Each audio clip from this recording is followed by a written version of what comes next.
우리 함께 예배하는 옆 사람과 함께 반갑게 웃으면서 이렇게 인사하면 좋겠습니다. 하나님 안에 있으니 모든 것이 은혜입니다. 네, 오늘은 하나님의 백성으로 누리는 기쁨이라는 제목으로 여러분들과 함께 은혜를 나누고자 합니다. 우리가 함께 읽은 이 시편 149편은 시편 중에 가장 마지막 부분에 위치해 있는 시편의 내용입니다. 그리고 우리가 늘 하나님을 찬양할 때 잘 부르는 시편 150편의 바로 앞장이기도 하지요. 학계에 따르면 요즘에 이 시편을 볼 때에 시편을 그냥 개별적인 하나의 시로 보기도 하지만 요즘 추세는 한 권의 책으로 묶여 있는 시편 집의 의미로 보기도 합니다. 그래서 우리가 성경을 볼 때에도 가장 처음과 끝은 중요하게 보듯이 이 시편집 안에 있는 시편 1편과 150편은 중요하게 보기도 합니다. 그래서 우리도 이 시편의 1편의 말씀 그리고 시편의 150편의 말씀을 너무나도 잘 알고 있지 않습니까? 시편 1편에는 복 있는 사람에 대해서 언급하고 이야기합니다. 복 있는 사람은 어떤 사람인가? 오직 여호와의 율법을 즐거워하고 그의 율법을 주야로 묵상한다. 여기에 율법이 나옵니다. 그럼 율법은 무엇인가? 이것은 아마도 토라, 즉 오경을 의미하는 것 아닐까라고 학자들은 보지요. 시편 집, 이 시편의 가장 책으로 이루어져 있는 이 시편의 처음을 오경, 즉 율법을 언급하고 있는 것이 성경의 가장 첫 부분에 율법을 이야기하고 있는 것처럼 비슷하게 보이지 않습니까? 그리고 시편 150편의 가장 마지막 절인 150편 6절에 보면 이렇게 기록하고 있습니다. 호흡이 있는 자마다 여호와를 찬양할지어다 할렐루야. 마지막은 그 대미를 장식을 하나님을 찬양하라는 할렐루야로 이 시편의 마지막은 이야기하고 있는 것이죠. 그리고 시편 안에 있는 내용들을 조금 살펴보면 하나님을 향한 찬양의 고백, 탄식의 고백, 이런 여러 노래들로 언급되어 있는 것을 우리는 시편을 읽을 때마다 느끼고 또 경험하고 공감할 것입니다. 그런데 우리가 오늘 읽은 이 시편 149편은 우리에게는 조금은 생소한 시입니다. 150편의 이야기도 너무나도 잘 알고 있고 시편 23편도 너무나도 잘 알고 있고 시편의 구석구석들은 잘 알고 있는데 시편 149편은 많이 읽어보신 분들은 아시겠지만 조금은 우리에게 생소한 시편의 내용이라고 할 수 있습니다. 그리고 이 시는 할렐루야 시편에 속합니다. 146편부터 150편까지는 할렐루야 시라고 부르는데요, 그 이유는 시작도 할렐루야고 그 시의 마지막도 할렐루야로 끝나기 때문에 그렇습니다. 독특하게 중간에 할렐루야가 언급되는 시들이 있지만 146편부터 150편까지는 할렐루야로 시작해서 할렐루야로 끝나는 시, 그래서 할렐루야 시라고 하는데요, 이 할렐루야라는 부름은 하나의 간략한 히브리 문장으로 축약된 찬송의 고백이라고 할 수 있습니다. 그리고 그렇게 할렐루야로 시작하는 146에서 150편은 긴밀하게 연결되어 있는 시라고 보죠. 그런 의미에서 149편에 이어서 150편으로 이어지는 우리가 읽은 149편은 중요한 의미가 있지 않을까 생각해 보게 됩니다. 여러분들도 알고 있다시피 시라는 것은요, 함축적인 의미, 은유적인 의미를 담고 있는 것을 시라고 이야기합니다. 저는 이런 의미가 있으면 사전적 의미를 좀 찾아보는 걸 좋아하거든요. 그래서 녹색 창에다가 인터넷의 그 녹색 창에 시라는 것을 찾아보았습니다. 그랬더니 국어사전에 이런 의미를 담고 있더라고요. 문학의 한 장르로 자연이나 인생에 대하여 일어나는 감흥과 사상 따위를 함축적이고 운율적인 언어로 표현한 글이다. 형식에 따라 정형시, 자유시, 산문시로 나누고 내용에 따라 서정시, 서사시, 극시로 나눈다. 이렇게 이야기하고 있습니다. 즉 이야기를 좀 함축해 보면 시라는 것은 함축적으로 은유를 담고 표현하는 것이 시라는 거예요. 근데 그 녹색 창에 이 시에 대한 진짜 개념은 2번으로 나와 있고 재밌게도 1번은 뭔고 하니 1번이 이렇게 나와 있더라고요. 구약 성경의 시편의 글. 그러니까 이 녹색 창에도 그 구약 성경의 시편의 글이 가장 먼저 이 시라는 의미를 담고 있더라고요. 이런 부분이 좀 흥미롭긴 했습니다. 어쨌든지 시는 함축적이고 은율적으로 언어로 표현한 글입니다. 산문이 여러 가지의 상황들을 글로 표현했다면 시는 그 의미를 담고 있는 글로 표현한 것입니다. 그래서 우리는 시를 읽을 때 그 시가 담겨져 있는 의미를 찾기도 하고요, 어떤 때는 그 시가 가지고 있는 함축적인 의미를 발견하고 찾으면 참 마음에 감동으로 남는 것이 시가 아닌가 생각해 보게 됩니다. 그래서 우리가 너무나도 잘 알고 있는 시 윤동주의 서시를 보면 이렇게 써 있습니다. 죽는 날까지 하늘을 우러러 한 점 부끄러움이 없기를 잎새이는 바람에도 나는 괴로워했다. 별을 노래하는 마음으로 모든 죽어가는 것을 사랑해야지. 그리고 나한테 주어진 길을 걸어가야겠다. 오늘 밤에도 별이 바람에 스치운다. 이 시는 1941년 11월 20일에 윤동주에 의해서 창작되었습니다. 그리고 우리는 국어를 배운 분들이라면 이 시를 너무나도 잘 알고 있고 들어본 적이 있는 시죠. 그리고 이 시 안은 그냥 단순히 감성적으로만 터치한 것이 아니라 이 시 안에 담겨져 있는 그 시대상을 우리는 듣고 배웠기에 이 시를 읽으면서 감성적인 부분도 드러나지만 그때 일제강점기에 있었던, 또 억압된 시대에 있었던 그런 상황이 동시에 우리는 떠오르게 됩니다. 근데 이 시를 외국인들에게 들려주면 외국인들은 이 시대의 상을 정확하게 이해할까요? 우리는 들어서 또한 그 상황을 알고 있기에 이해하지만 아마도 외국인들은 이 시를 들으면 그냥 감성적인 부분만 터치가 될 겁니다. 아마도 이 시가 갖고 있는 깊은 함축적인 의미를 이해할 수가 없겠지요. 물론 요즘에는 그 의미가 누가 봐도 직설적이고 직접적으로 다가오는 시들이 있더라고요. 그래서 시를 좀 이렇게 검색하면서 찾아보니까 국어 교과서에 실릴 만큼 유명한 시가 있어요. 근데 되게 짧지만 의미가 강렬한 시인데요, 하상욱 시인이라는 그 시인의 시집 서울시라는 책이 있더라고요. 그 책에 기록된 시입니다. 제가 좀 읽어드릴게요. 바빴다는 건 이유였을까, 핑계였을까, 이런 시입니다. 근데 이 제목이 무엇인가 하니 헬스장. 또 다른 시 온종일 네 걱정. 뭔가 6글자인데 뭔가 딱 느낌이 오지 않습니까? 온종일 너 걱정뿐이라고요. 근데 제목이 무엇인가 하니 주식입니다. 그리고 고민하게 돼 우리 둘 사이, 마치 연인들이 이야기하는 좀 뭔가 딜레마 가운데 있는 시 같지 않습니까? 근데 제목은 축의금입니다.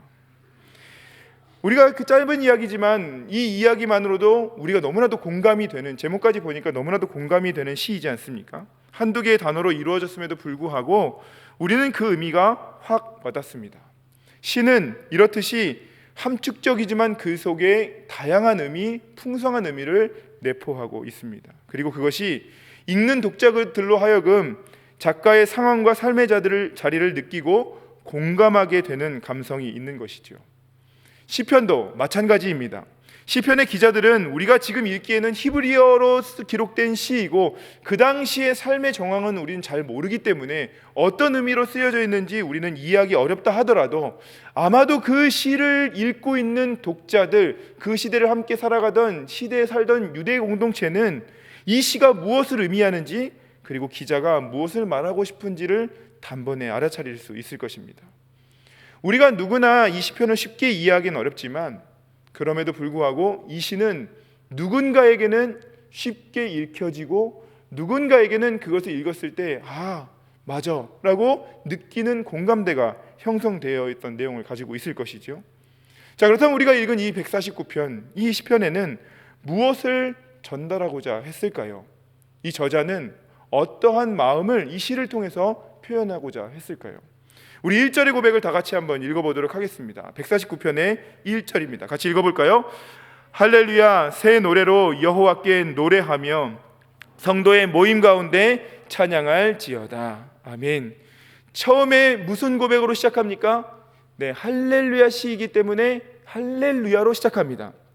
할렐루야의 고백은 너희는 여호와를 찬양하라 라는 뜻을 가지고 있습니다. 그리고 물론 할렐루야 시편 안에 있기 때문에 그 처음과 끝을 찬양으로 강조하고 있는 것이죠. 이스라엘 백성이라면, 그리고 하나님의 백성이라면 우리는 하나님을 찬양해야 합니다. 근데 어떻게 찬양하는고 하니 할렐루야 다음에 새 노래로 여호와께 노래해라 라고 이야기합니다. 여기에 그 새 노래로 찬양한다는 건 우리는 너무나도 새 노래로 한다는 것에 대해서 잘 알고 있습니다. 그래서 옛날 복음성가에 보면 새 노래로 부르자 랄라라 뭐 이런 찬양도 여러분 있지 않습니까? 그래서 우리가 새 노래로 한다는 것은 참 알고 있는데 이 새 노래의 단어인 히브리어를 찾아자 보니까요, 하다쉬라는 단어로 쓰여 있는데요. 물론 이 단어를 가장 기본적인 단어는 new, 새로운 것 이런 것의 의미를 담고 있지만 조금 더 의미를 확장되어서 찾아보니까 새롭게 하다, 갱신하다, 복구하다의 의미를 갖고 있습니다.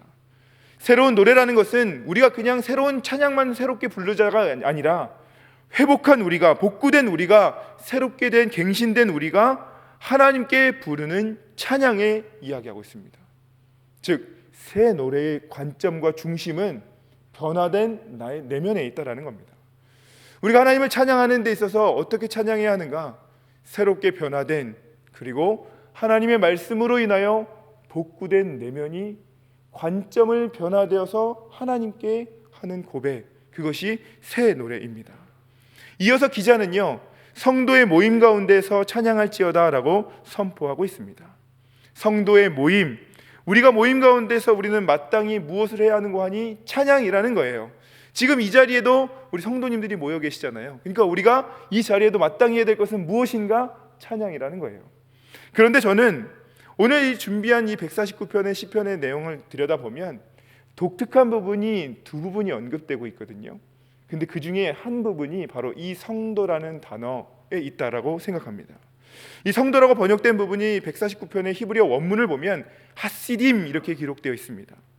이 하시딤이라는 것은 하시드라는 단어에서 복수형으로 쓰였고, 그 하시드라는 단어의 또 어원을 찾아가 보니까 헤세드라는 그 단어와 비슷하게 쓰여져 있습니다. 그냥 일반적인 성도가 아니라 그들은 하나님의 은혜, 하나님의 인자하심, 하나님의 그 긍휼하심을 경험한 자들이 이 하시드라는 단어이고, 그리고 그들의 또한 무리들이기 때문에 복수형으로 쓰인 하시딤, 히브리어 사전에는요, 경건한 그리고 신실한 믿음이 깊은 의미를 가진 자들이 모여서 부르는 찬양을 이야기하고 있다는 겁니다. 단순한 성도의 모임이 아니라 하나님의 은혜를 그리고 신실함을 경험한 무리들이 함께 했다라는 것이 흥미롭습니다. 그런데 왜 이 단어가 더 흥미로운고 하니요, 구약 성경에서 이 하시딤의 형태로 쓰인 단어는 딱 두 번 나옵니다. 한 번은 어디겠습니까? 오늘 읽은 1절이겠죠. 그리고 또 한 번은 우리가 조금 이따 다룰 5절에 나온다는 겁니다. 하시드라는 단어는 구약의 여러 부분에서 나오지만 하시딤의 형태로 거룩한 무리들을 넘어서 그들이 경건한 자들, 신실한 자들, 믿음이 깊은 의 의미는 이 갖고 있는 하시딤의 언어의 형태로는 149편에 두 번만 언급되고 있다는 것이 흥미롭습니다. 이 단어 형태에 대해서는 조금 있다가 또 5절에 대해서 이야기를 나누도록 하겠습니다.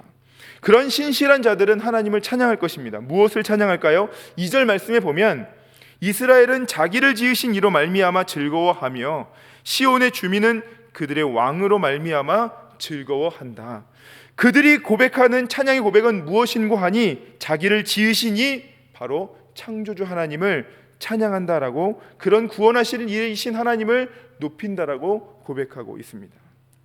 여기까지 우리 시를 보면요, 하나님께서 주신 은혜로 인하여 시편 기자는 구원의 기쁨, 창조하신 하나님의 놀라운 은혜를 찬양하고 있습니다. 그리고 그 찬양의 방법을 우리가 그 150편의 고백과 비슷한 표현으로 3절에 보면 춤추며 그 이름을 찬양하며 서구와 수금으로 그를 찬양할지어다라고 고백하고 있습니다. 우리는 언제적으로 일반적으로 찬양을 하나요? 저는 말씀을 준비하면서 저의 삶을 돌아보니까요, 언제 나도 모르게 찬양이 흘러나오는고 하니 뭔가 간절히 바라던 것이 이루어졌을 때, 그리고 그것이 내가 승리라는 것 같은 걸 경험했을 때 나도 모르게 콧노래처럼 이 찬양이 나오곤 하더라고요. 하나님, 내가 이거 그렇게 간절히 바랬는데 그것을 응답해 주셔서 감사합니다라고 하면서 나도 모르게 콧노래처럼 이 찬양이 나올 때가 있더라고요. 근데 시편 안에서 보면 아까도 언급했지만 어떤 때는 탄식으로, 어떤 때는 고통으로 하나님께 부르짖고 외치는 장면들이 이 시편 안에서는 종종 노래로, 시로 언급되고 있습니다. 찬양의 고백이 하나님 앞에 고통을 호소하는 것이죠. 그런데 오늘 여기까지 3절까지 읽어본 우리의 내용은 마치 그 시편 저자가 기록한 그 공동체에게는 승리를 경험한 것처럼 느껴집니다. 저는 이 부분이 시편 안에서 참 은혜가 되는 부분이라고 생각하는데요, 우리가 받아 누린 승리에 대한 찬양이 아니라 하나님을 향한 절대적인 신뢰를 갖고 있는 찬양의 고백이 있다라는 점이 저는 오늘 이 시편 149편을 읽으면서 참 은혜가 되는 것 같습니다. 그런 것을 말해주고 있는 부분이 4절인데요, 우리 4절 말씀 같이 한번 읽어볼까요? 149편 4절입니다. 여호와께서는 자기 백성을 기뻐하시며 겸손한 자를 구원으로 아름답게 하심이로다. 우리가 3절까지 읽으면 구원의 하나님 그리고 성도의 모임 가운데 찬양할지어다라고 이야기하는데, 4절에 보면 하나님께서는 자기 백성을 기뻐하시고 겸손한 자를 구원으로 아름답게 하십니다 라고 고백하고 있습니다. 그런데 왜 이것이 은혜되는가? 한국어 성경에는 기록되어 있지 않지만 히브리 성경에는 이 4절을 시작하면서 가장 처음에 어떤 단어가 쓰여 있는 거 하니 접속사 키입니다. 접속사 키는 여러 의미로 쓰여 있지만 가장 많이 쓰이는 보편적인 의미는 왜냐하면 무엇이기 때문입니다 라고 하는 겁니다. 왜냐하면이 쓰였다라는 것은 이 앞에 부분이 그렇게 하는 이유를 설명하고 있는데요, 그것을 들여서 다시 한번 이 본문을 읽어보면 왜냐하면 하나님께서는 자기 백성을 기뻐하시는 분이고, 왜냐하면 그분은 겸손한 자를 구원으로 아름답게 하시는 분이기 때문에 그렇습니다. 이런 고백을 들어보면 하나님이 승리를 주셨기 때문입니다가 아니라 하나님은 자기 백성을 기뻐하시는 분이기 때문입니다. 하나님은 그 구원을 통해서 우리를 아름답게 하실 분이기 때문입니다라는 신뢰 고백이 있다는 겁니다. 그렇다면 지금 이들의 상황은 어떨까요? 완전하게 구원, 고통으로부터 구해지는 것의 기쁨을 맛봤기 때문에 하나님을 찬양하는 것이 아닐 겁니다. 아직 그들의 상황은 나아지지 않는 상황일 수 있습니다. 아직도 압제를 당하는 상황이고요, 아직도 나라가 그들을 괴롭히는 상황이고, 아직도 원수들이 그를 고통스럽게 하는 상황일 수도 있습니다. 그러나 신뢰와 찬양의 고백은 그들이 하나님의 백성이기 때문에 지금 하나님을 향한 부르짖음으로 간구로 외치고 있습니다. 그들의 찬양의 고백은 현재 상태가 어떻든지가 중요한 게 아니라 지금 그들과 함께 있는 분이 하나님이기 때문에 가능한 것입니다. 그리고 그들은 왜 그런 찬양, 신뢰 고백이 가능할까요? 새 노래, 내 내면이 변화되었고 내 내면이 복구되었고 내 내면이 하나님을 향한 철저한 신뢰를 바탕으로 하고 있기에 새 노래로 이런 찬양의 고백을 할 수 있는 겁니다. 사랑하는 성도 여러분, 나를 구원하신 하나님의 은혜를 기억하기에 우리도 상황과 여건에 따라서가 아니라 하나님께서 우리의 처음과 끝을 주관하신다는 것을 전적으로 신뢰하는 찬양을 올려드릴 수 있는, 새 노래의 찬양의 고백을 할 수 있는 우리 모두가 되시기를 소망합니다. 찬양은 하나님을 높여드리는 것입니다. 우리는 어떻게, 무엇으로 하나님을 높여드릴 수 있을까요? 마음이 하나님을 향하는 것으로 높여드릴 수 있습니다. 그리고 그리스도인 된 우리의 삶으로 하나님을 높여드릴 수 있습니다. 삶이 예배로, 삶이 선교로, 더 나아가 우리의 중심과 마음으로 하나님을 찬양하는 일에 힘쓰는 것이 하나님을 높여드리는 것일 수 있습니다. 이것이 이스라엘 공동체의 그 시대를 살아가는 그들의 고백이었습니다. 그렇다면 이러한 고백에는 어떠한 양식, 즉 그들의 삶의 정황과 삶의 자리가 있었을까요? 이어서 5절에 보면 시편 기자는 또다시 찬양의 자리로 요청하고 초청합니다. 149편 5절에 보면 성도들은 영광 중에 즐거워하며 그들의 침상에서 기쁨으로 노래할지어다 라고 고백하고 있습니다. 성도들이 영광 중에 즐거워한다는 것, 그리고 침상에서 기쁨으로 하나님을 찬양할 것을 요청하고 있습니다. 여러분, 여기에 나온 성도가 바로 하시딤입니다. 그런 신실한 자들, 경건한 자들은 영광 중에서도 즐거워하고 침상에서도 기쁨 가운데 노래할지어다 라고 이야기합니다.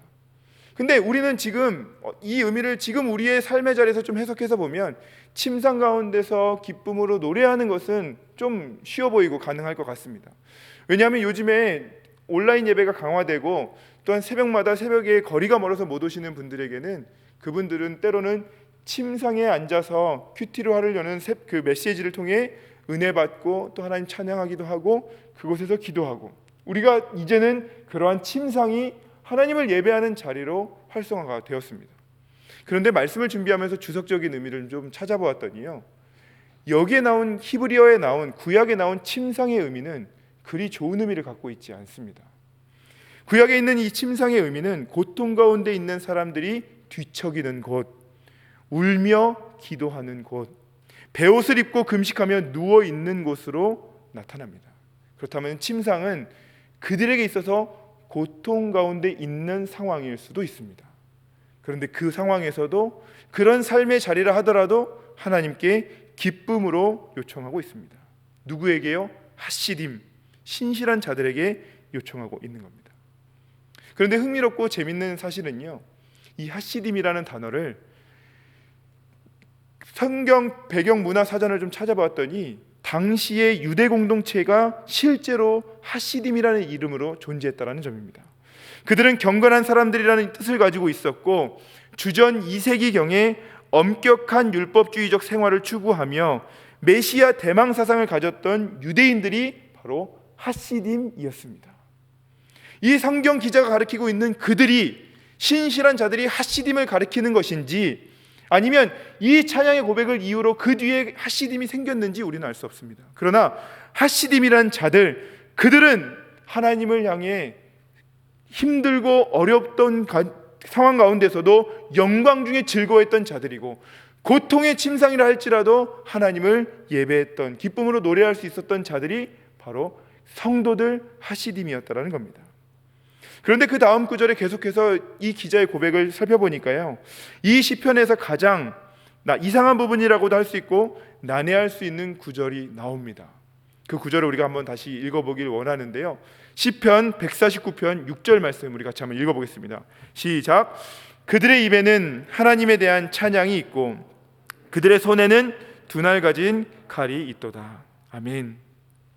그 신실한 자들 하시딤들에게, 성도들에게 뭐라고 이야기하는 거 아니? 그들의 입에는 하나님에 대한 찬양이 있다. 근데 이거는 맞는 것 같습니다. 왜냐하면 계속적으로 149편에 하나님을 찬양하라 찬양하라 고백하고 있으니까 말입니다.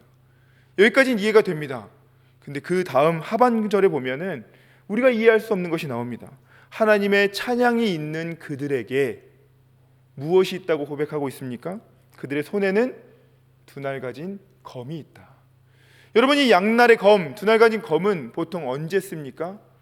누군가 대적들을 물리칠 때, 뭔가 전쟁에 나갈 때 쓰는 것이 양날 가진 검입니다. 우리는 찬양을 부르는 자들로서 검을 갖고 있다는 것이 오히려 좀 익숙하지 않습니다.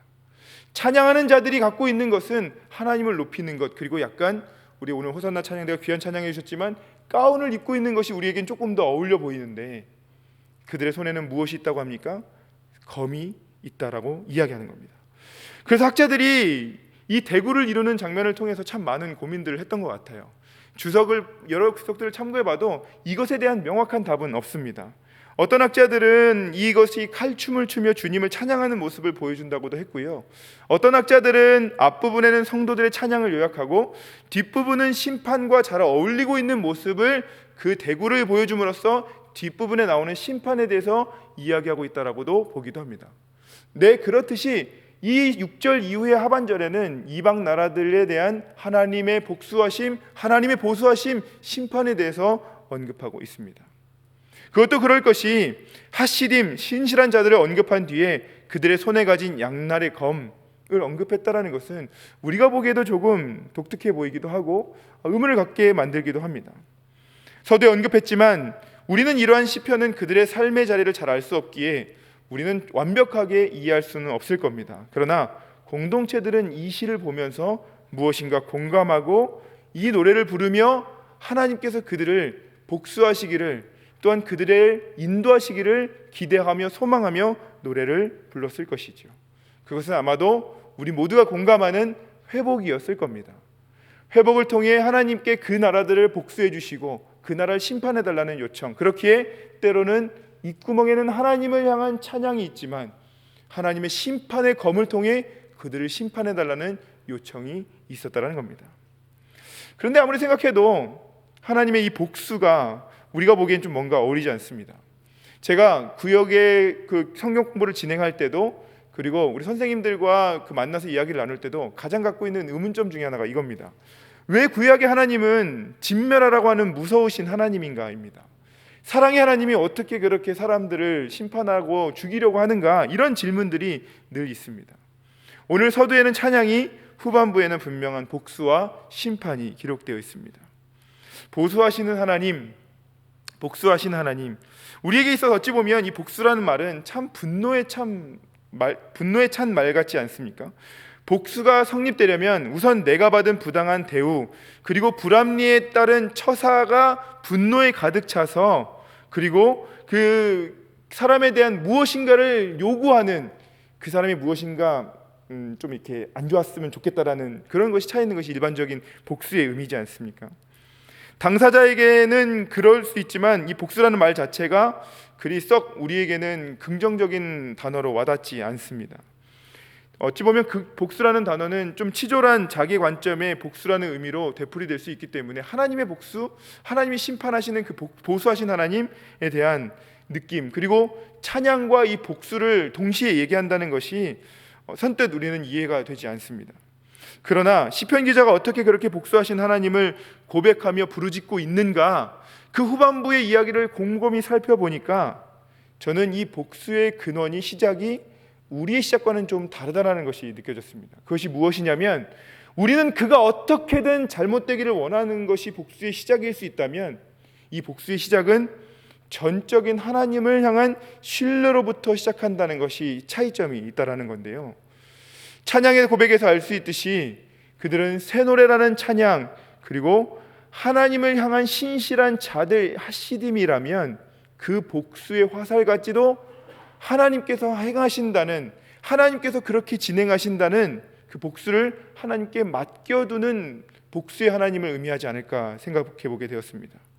그 복수하신 하나님에게 단순한 내 방식이 아니라 복수의 결과까지도 하나님께 맡겨드리는 것, 그것이 복수의 개념이지 않을까 생각해 보게 됩니다. 그것은 치졸한 나의 관심이 배제되어야 하는 것이고, 나에게는 축복과 저주의 권한이 없고 모든 주권이 하나님께 있다라는 것.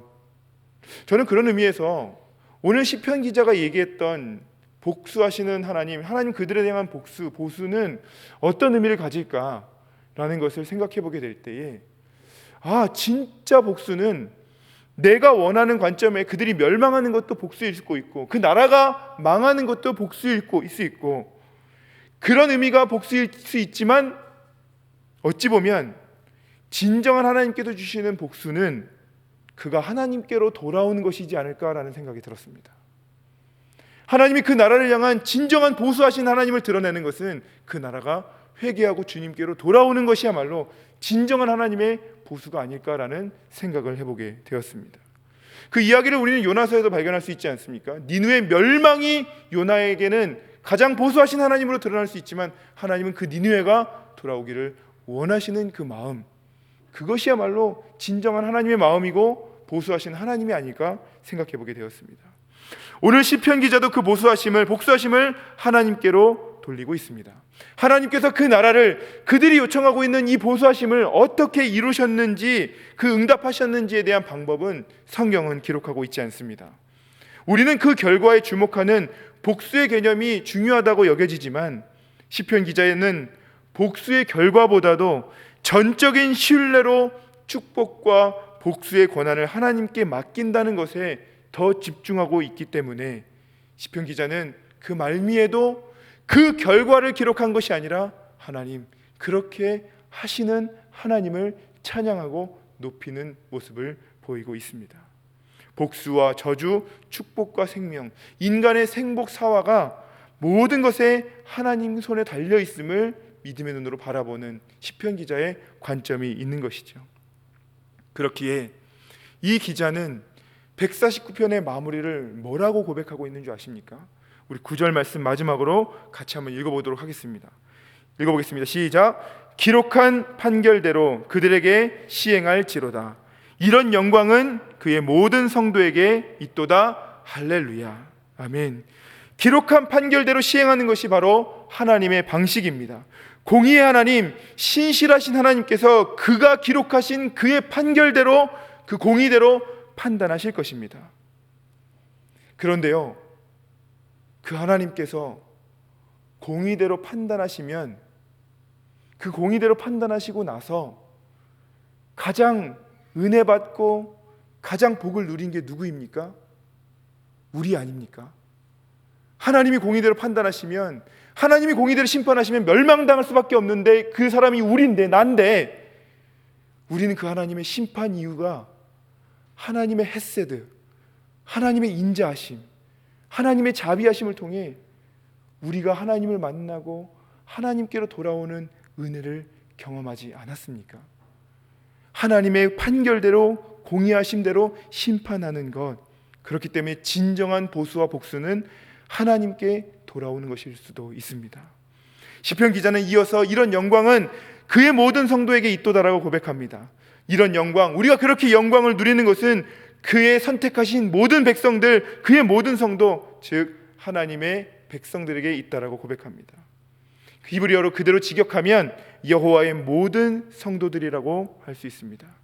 그런데요, 이 부분을 성경을 가지고 계신 분들은 아실 텐데요, 거기에 보면 각주 번호가 달려 있습니다. 성경마다 좀 다르게 번역되어 있는 것을 각주 번호로 기록했는데요, 그 각주 번호를 따라가다 보면 어떻게 기록되어 있는 거 하니, 여호와는 그 성도들의 영광이로다라고 고백하고 있습니다. 즉 하나님 자신이 그들에게 영광이 됩니다. 어떻게 그 결론이 일어났나가 중요한 게 아니라, 그렇게 고백하고 그렇게 찬양하는 자들에게는 하나님 당신이 우리에게 영광이 됩니다. 하나님 계시는 것 그 자체가 우리에게는 힘과 능력이요 영광이 됩니다라고 고백하고 있습니다. 그들의 결론은 그들의 뜻대로 판단받는 것이 아니라 하나님 계심이, 하나님이 그들에게 영광이 된다는 겁니다. 하나님은 신실하시기에, 또한 역사하시기에, 그들에게 은혜를 주시기에 하나님으로 충분한 고백, 그리고 그 맨 마지막에는 할렐루야, 그렇게 우리는 하나님을 찬양하라라고 고백하고 있습니다. 당시 시대를 살아가던 이스라엘 공동체는 할렐루야만 봐도 아마도 그거를 기억할지도 모릅니다.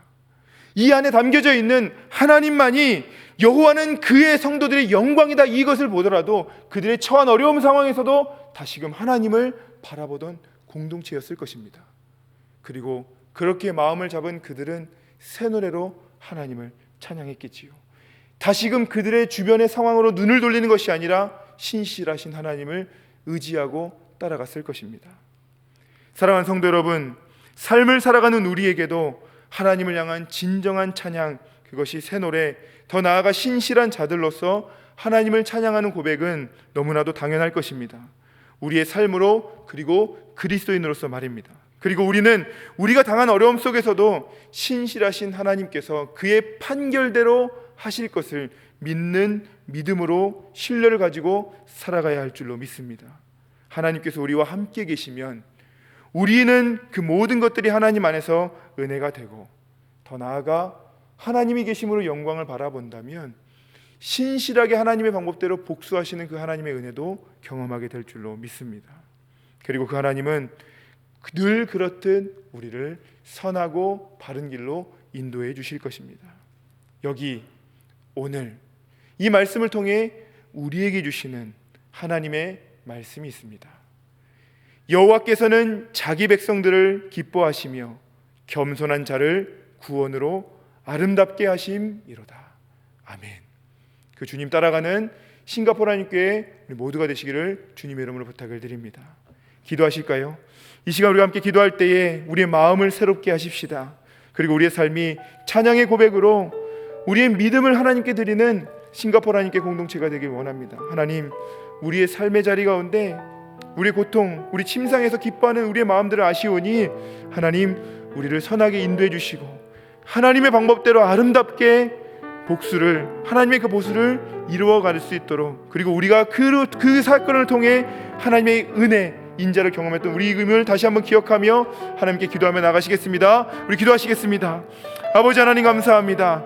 주님, 우리를 다시금 새 노래로 하나님을 찬양하는 자리로 불러주신 하나님의 놀라운 은혜에 감사드립니다. 하나님, 우리의 삶의 자리가 어렵고 힘들 때마다 우리가 할렐루야로 그렇게 불렀던 그들의 공동체의 그 귀한 시의 고백을 바라보며 하나님께 믿음을 드리는 싱가포르 하나님께 공동체가 될 수 있도록 주님 인도하여 주시옵시고, 때로는 복수하신 하나님, 보수하시는 그 하나님의 놀라운 보수가 하나님께로 돌아오게 하시는 것, 우리가 그 은혜를 경험했음을 바라보고 우리의 삶에 내가 원하는 복수가 아니라 하나님께서 신실하게 행하시는 그 보수하신 하나님을 바라보며 우리에겐 찬양이, 때로는 그 말씀의 검을 갖고 살아가는 우리 모두가 될 수 있도록 주님 인도하여 주시옵소서. 그렇게 살아갈 때 우리에게 승리도 경험하게 하시고 하나님 주신 놀라운 은혜와 풍성하신 복을 경험할 수 있는 싱가포르 하나님께 공동체가 될 수 있도록 주님께서 인도하여 주시옵소서. 하나님 감사합니다. 우리가 할렐루야를 외칠 때마다 새 노래로 또한 우리를 향해 일하시는 그 하나님을 기억하는 믿음의 공동체가 될 수 있도록 주님 인도하여 주시옵소서. 감사합니다. 주님, 아버지 하나님, 은혜와 사랑을 감사드립니다. 신실한 성도들의 모임 가운데 늘 찬양했던 것처럼 우리 또한 하나님을 찬양할 수 있는 모두가 되도록 역사하여 주시옵소서. 새 노래로 마음이 새로워짐을 늘 경험하며 살아가는 경험하며 삶이 찬양이요, 우리 예배가 찬양으로 영광 올려드리고 하나님께 믿음을 드리는 공동체가 되도록 역사하여 주시옵소서. 주님, 때로는 우리에게 복수하시는 보수하신 하나님의 방법대로 하심을 신뢰합니다. 그것은 우리의 방식이 아니라 아버지 하나님의 판결대로 해주시옵시고, 그리고 하나님의 임재로 인하여 우리가 스스로 영광이 되는 싱가포르 하나님교회 공동체의 삶이 되도록 하나님의 계심으로 영광을 경험하는 싱가포르 하나님께 공동체의 삶이 되도록 인도하여 주시옵소서. 그렇게 하나님이 계시기에 신실한 자들이 되어 제자 공동체가 되기를 원합니다.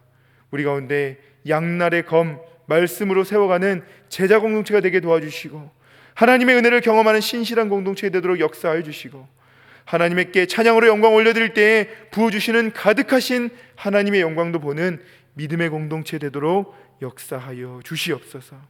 함께 하심을 감사드리며 살아계신 우리 구주 예수 그리스도 이름으로 기도드리옵나이다. 아멘.